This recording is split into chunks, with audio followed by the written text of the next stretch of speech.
Hey YouTube, it's Charlie from Readathons Writer. Today I am doing my 2021 bullet journal walkthrough. This is my bookish bullet journal and I am really excited to be sharing it with you. If you are new here, then welcome. If not, welcome back. I'm really excited to have you here on my bookish channel. I love reading and writing and everything to do with books, and I love to share what books I'm reading, my favorite books, things about my bullet journal, what I'm learning with writing, and where I'm at in the writing process. If that sounds interesting to you, don't forget to hit the subscribe button and hang around a little bit longer, and hit that thumbs up if you like this video. I do bullet journaling a little bit different, where I like to have all of my pages figured out beforehand so that they're not random. I'm very orderly, and so I like things organized, so I like to organize them in that way. And so I'm just going to walk you through all of the pages on here. I hope that you get some ideas for your bookish bullet journal, and if you do, let me know in the comments below, or just let me know your favorite part of bullet journaling. So just quickly, this is going up a little bit later than I had hoped. I had my bullet journal all done in like September. Well, I might have finished it in October. And then just recently, my 2-year-old got a hold of a black pen with my bullet journal and colored all over a bunch of the pages. And I was just so sad. And at first I was like, well, I just can use it anyways, and then I just couldn't. So I bought another one, an identical one. I will link this down below. I really like these notebooks, although I will say this year they're a little bit different. They have this table of contents in it now, which I don't really use, and I filled it out this time just so it wasn't blank. They also have these blank pages that don't have anything. And then they have page numbers, so then, which I don't mind, but then you can see the dots are not there in the corners. And then at the end they have like a whole bunch of blank pages. They also don't have as many pages as last time. I honestly tried to buy the same kind as last time, but they either changed it or I somehow ended up buying a different kind. So that was kind of disappointing. I'll probably try and find something with a few more pages next year. But I just may do this year. I do like them. They feel good. They have dotted pages, and the pages are thick enough that with my pen and stuff, they don't usually bleed through. This bled through a little bit, you can see. But most pages, when I'm writing on them, you can't really see what's on the page behind it. What I use for my bullet journal, I always use these erasable pens, and my husband and I both really like them. We'll buy refills for them, and I'll link them down below we just buy them on Amazon, and the refills as well. And I love this because then you can see a lot of my pages. I have a lot of things that I write, but if I mess up, I can erase it, and I can go over it in darker pen and then erase the lines behind it. And I just like it way more. At one point I was using a pencil and going over everything with a pen, and that was just way too much work. So I love this erasable pen. I do everything in erasable pen first, and then I'll go over things in other pen later because I just tend to mess up sometimes. For other pens, I do have these pens, and they're really nice quality. There's a whole bunch of different ones that are different size tips and stuff, but I don't use them very often because, like I said, I almost always go over everything in my erasable pen first, and these you can't erase without smearing, even like days later. So I very rarely use these pens actually, but they are really nice, and I'll link them down below in case they're interesting to you. They do have a lot of different size tips, which is one of the nicest things about them. For my black pens that aren't erasable, or for my colored pens, I use these fine tip pens. They tend to break fairly quickly, I have found, where like the tips of them will like crack at the top and there'll be 2 sections, and so then you can't use them as well. But I just haven't found any pens. I've tried a few different kinds of pens and I haven't found any that I liked better. If you have one that you really like, you can share that with me in the comments below. I just found some that had like tons and tons of them and tons of different colors for not too expensive. So like, for example, this is kind of a funny story. My 2-year-old got a hold of my red pen. This was about the time that she drew in my bullet journal, but she got a hold of my red pen and sharpened it with a pencil sharpener and ruined it. So then I went and I got out another red pen, and it's not exactly the color that I love. It's not my favorite one, but because I have another red one, I don't have to like go buy new pens right away. And then I use this ruler. It's just a clear ruler and it's a half size, and I really love it. And then I just use Crazy Art colored pencils. And I don't use markers or anything because I am worried about like it bleeding through, so I just use pens and colored pencils. And if you don't know, I'm just going to walk you through my bullet journal. If you don't know kind of my bullet journaling style, I'm really orderly. I like everything to be organized, so I don't do it as I go along. I make all of the spreads beforehand and then use it throughout the year, which I know is a little different than most people's bullet journals. So like I said, I did fill this in even though I don't really use it a lot. I might put like a 2021 bullet journal thing here as like a cover page. And this is my calendar. Like I said, I don't know why this bled through. I think I was just kind of going crazy with those stars. You'll see them, and they're even bigger than like my other ones. This is kind of my calendar overview page, and I just put things on here that I want to be aware of throughout the year that may make it so that I have a harder time reading or more time reading or whatever. So like birthdays, holidays, as we get to travel again, I'll be able to put those things on here as well. Right now I don't have anything because who knows how this year will go. On this page, I've already started filling out my book log, as you can see. I just put the name of the book with the author underneath, and then how many stars and the date that I finished it with every single one. And if it's a reread, I put a little asterisk next to the number. Then at the end of the month, I draw a line, and then I can do the next month. Again, I don't know why these stars are like way bigger. Normally they look more like this. I don't know what was going on there, but kind of weird. And I leave a lot of pages blank for that because I just know that I am probably going to read a lot during the year. Then right after it, I just have my favorite books of 2021 list. And just at the end of the month, I just pick my top 3 and I write them down here. And then at the end of the year, it's really easy to pick out what my favorite books were because I can see my top 36 really easily. Over here, this is my yearly tracker. So at the end of the month, I take what was here and I just put them in numbers here. So instead of having them in tally marks, I'm able to write down the actual number for all of it. And these are just abbreviations to make them fit, but I know what they all mean, like middle grade, library, reread, yearly TBR, that kind of thing. And then here just is like a visual of how many books I have read, so I can color it in at the end of the month. And I always love the way that this page turns out at the end of the year, so I can see how many books I've read. And you can see I have kind of a range of what my goal is because I want to read between 10 and 15 books a month. And so if I read 10, it'll be 120. If I read 15, it'll be 180. This is my stats page. So every time I finish a book, I come and I write it down in my book log, and then I come over here and I fill in, I put a tally next to anything that is applicable for that book. And then at the end of the month, I draw a little bar graph of how many pages I read so I can see a visual at the end of the year of what my top reading month was in page counts. And then here is my 2021 TBR list. I always pick 36 books that I want to prioritize during the year, and this is where I keep track of them, and when I read them I just mark them off like this. The S's are books that are parts of a series, so I'm not surprised by starting a series. And then over here the dots mean that my library does not currently own them. And the E's are that my library only owns an electronic copy, just so I know when I am picking what books I want to read the next month. And this is my books that I want to reread soon. I obviously do not want to reread all of these this year. These are just ones that are on my radar. And then I pick some of these, you'll see a page later where I pick out some that I definitely want to reread, and then any that I reread I can come and mark on here like this. This is my series page. So these are the series that I have started that I definitely want to finish, and the ones with circles are ones that I want to finish this year. I know it's a lot, but most of these don't have tons of books in them. Like Furthermore has one, Illuminate has one, and so I think I'll be able to actually finish a lot of these. Princess in Black, they're all really easy reads, and that way these are the ones that I am most fresh with, which is why I want to finish them soon. The other ones, I will probably have to end up rereading them, like especially things like Bloody Jack. I'll have to reread all of the books that I've read here before I can continue on in this series. These are ones that I'm not ready down here.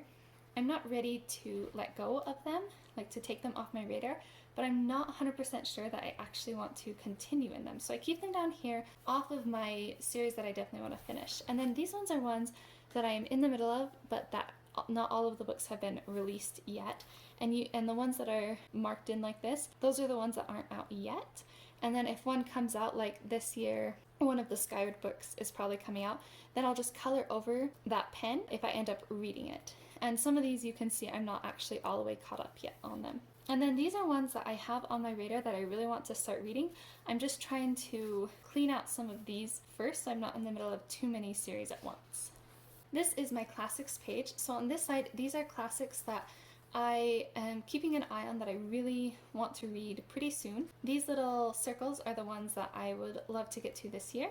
And then these are rereads, so classics that I want to reread. And all of these are either books that I plan on reading to my kids this year, or they are Jane Austen books because I'm doing my Jane Austen marathon. And then on this side, this is my comic books that my brother has recommended that he thinks I would like.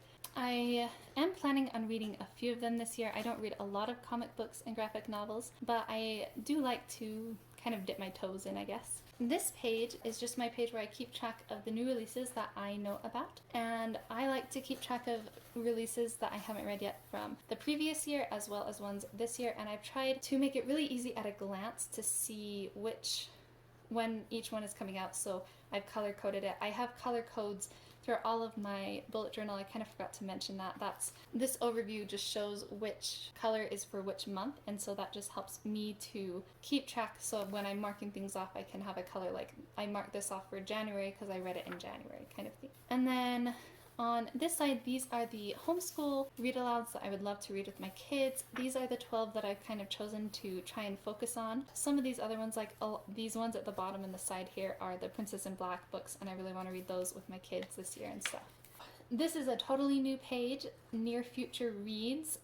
It's just books that I wasn't able to fit on my TBR list, that I really have just either heard a lot about or seen for a while and have been on my radar for a while that I really want to get to. This is my AuthorTube finds. It's also a new page. Anything that I find through AuthorTube or on Instagram, I follow some authors on Instagram, and I will get their samples a lot. I have so many samples of books that I want to try, and once I try the sample, if I like it, then I will buy it, and then I put it on here so I can try and read at least one of these a month to try and support more indie authors or smaller authors from smaller publishers. And then this side is just authors that I want to read more of their books. I'm not totally committed yet to reading all of them, but I definitely want to try more of their books.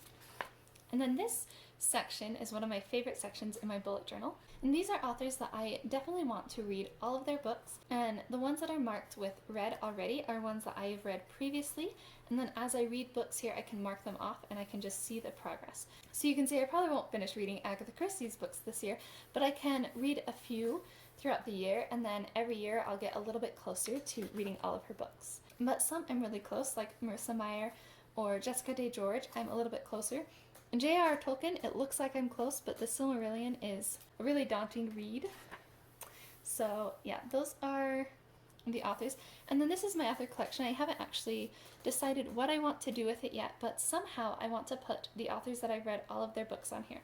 So last year I finished Jane Austen's and Arthur Conan Doyle, all of their books, and so I could put them on here, and also I could put Brandon Sanderson because I keep up with all of the books that he has written. And then here are all of the readathon pages that I have set aside for the year. Here's my booktube readathon. I haven't actually seen an announcement for it, so I just kind of made up my own things for it, kind of based off of some of the ones that they've done last year and some of the holidays or the feel of the month, and I just kind of picked some books that I wanted to read. So this is, I don't know that this will actually count as a readathon because it's not actually a readathon this year, which makes me really sad. I'll miss it. But I still wanted to have, I had a page for it, so I just made up my own prompts for it. And then this is my page ready for middle grade March. And then I just have some pages for some of the readathons that I've liked in the past, and then an extra page in case there's one that I want to do that I don't have here yet. And then here is my Jane Austen marathon page. I made this because I want to read all of the Jane Austen books this year and then watch the adaptations for them. And I have them color-coded for the month that I want to read and watch them in. Then this is another of my favorite pages. These are all of the books that I've read that I really want to own that I don't own yet. And Then over here, this is just blank for books that I buy that I maybe haven't read yet or didn't have on my list. And then this is just a section where I can keep track of my spending. You can see I didn't actually budget any money for buying books, but I did buy a whole bunch of books this month anyway. But usually I'm fairly accurate with how much we budget versus how much I spend. And then this is just my library catalog.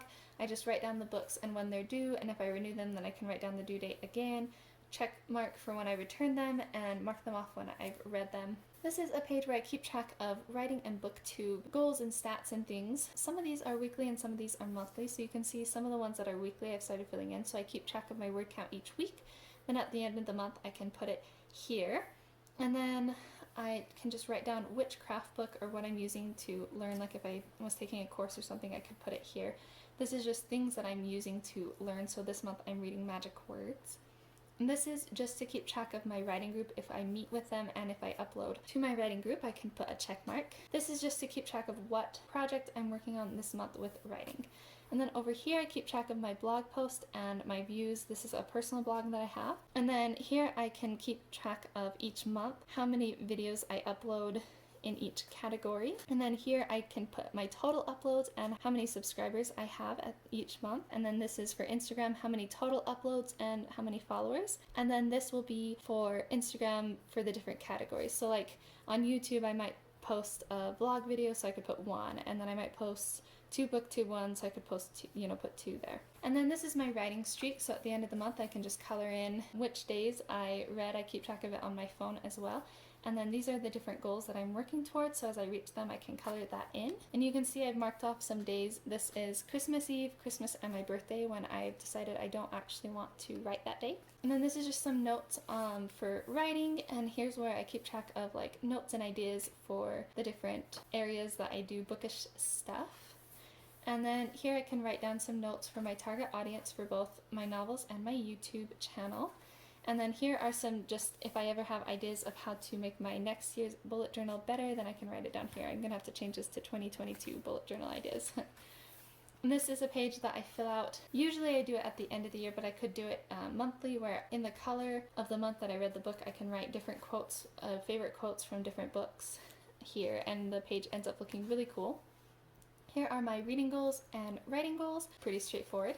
And then this is my yearly stats page. So at the end of the year I use my monthly stats to come up with my yearly stats and fill out this page. The rest of my bullet journal, except for the very end, are these monthly calendar pages.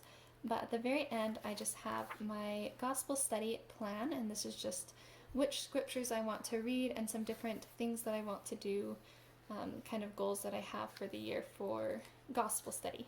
So my monthly plan, I start off here just like saying what month it is, and I have a place to write down all of the books that I read, and this is where I keep track of my page count, and I write down how many books I read, how many pages, and what that averages out to for each book. I can write down which books I bought here and which ones I donated here. This one's always smaller, so I made it smaller. This section is a little bit different than in past years. So I have a section for writing and a section for YouTube, because those are the main 2 things that take up the most time. I also do Instagram and Twitter, but they don't take as much time. So I can say if I'm on a positive or negative trajectory, what I'm currently working on or my current goal, and what system I use to reach that goal, and if I want to make any changes I put them here. And then I just put last month's words, and for this is last year's words, but last month's words or last month's top video, just to kind of see what's doing well or how I'm doing. And then I have my little calendar here to kind of keep track of things visually. I like to write down in my erasable pen what I'm planning to do for videos and for Instagram pictures. So this top part is the Instagram pictures, and then I write down my videos here, and then as I do them I can color it in. And these are my blog posts, and I just color them straight in so I can kind of see at a glance the difference. Over here are just notes that I like to keep throughout the month, and then here's where I like to kind of write down what I'm thinking or planning for videos and Instagram pictures. And then this is just for my monthly library, I guess. So here I write down my TBR for the month. I have 10 main books that I want to get to, and then 5 others that I could get to. And then here I can write down how many of the 10 I got to and how many of the total 15 I got to, and I can write down if I DNF'd any. And then here are just some tasks that I want to do for writing and social media during the month. Here's where I keep track of all of the books that I own that I haven't read in each of the different categories: ebooks, hard copies, and audiobooks. And I try to read all of the books from January that I own that I haven't read yet by the end of the year. And then I can mark them off or color them in. I haven't actually colored in the squares yet. I must have forgotten to do that. And I try to keep them under 15 just because that's kind of what fits on the page well, and I feel like that's a reasonable number of books to own that I haven't read yet. As I read them in other months, so like let's say I read a book in June that is on this list, I can come back and I color it in with brown at that point. And then at the end of the month, I go through and I do fill in these monthly ones where I say how many books I own total, how many I've read, how many I've DNF'd, how many are unread now, and how many I bought. And then at the end of the year, I go through and I just say how many I read, DNF'd, and unread, and I have that on each month. So like January, I hope to have all of them read and none unread, or at least, you know, some of them I DNF, like this I count DNF'd, it doesn't count as an unread anymore because I've deleted it from my Kindle. And so then I want to have 0 unread, but in December I usually don't have these be 0. There's usually some here that I've bought since then that I haven't gotten to reading yet. And so and I have all of the monthly spreads already done, so I just come in and fill it out each month as I finish a book. And I don't use my bullet journal every single day. I come and I fill it out when I finish a book. It's one of my favorite parts of finishing a book, is being able to go through and check off the things. It's very satisfying for me. And then each Sunday I go through and I do I just make sure that I'm caught up in the other areas. Like if there's weekly things or monthly things that I like to fill in on the Sunday, I just fill it in as I'm doing my weekly planning. And that's kind of how I use my bullet journal. Do you have a bullet journal? I would love to hear about it in the comments below. If you'd like to follow my reading journey, you can check out my Goodreads. I post a review for every book I read there. And you can also check out my Instagram and my Twitter. I'm fairly active there. I am more active with my writing and reading journey on Instagram. I'll link both of those below as well. If you like this video, don't forget to hit that thumbs up and subscribe for lots of writing and reading bookish content. And thank you so much for watching my video. I will see you in the next one.